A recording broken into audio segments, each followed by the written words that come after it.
1 ঘন্টা কেউ যদি আল্লাহর সৃষ্টি নিয়ে চিন্তা করে, সেটা সারা রাত তাহাজ্জুদের সালাত অফার করার চেয়ে উত্তম।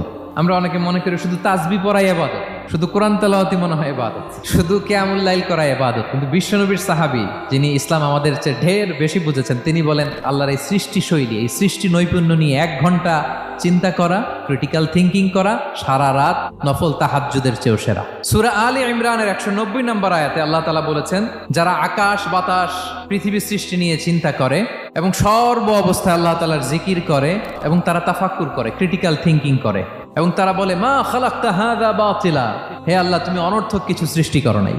মনে রাখবেন, এই পৃথিবীতে আল্লাহ তাআলা অনর্থক কোনো কিছু সৃষ্টি করে নাই, করেছে যেটাই সৃষ্টি করেছে এর মধ্যে মানব কল্যাণ আছে না নাই? আল্লাহ তাআলা আমাদের জন্য কল্যাণ রেখেছেন। এবং এই আয়াত যখন নাজিল হল, বিষ্ণু ঈসা ইসলাম বললেন ওয়াইলুন লিমান কারাআহা ওয়া লাম ইয়াতাফাক্কার ফিহা, ধ্বংস তাদের জন্য যারা এই আয়াত তেলাওয়াত করে কিন্তু এই আয়াত নিয়ে চিন্তা করে না, গবেষণা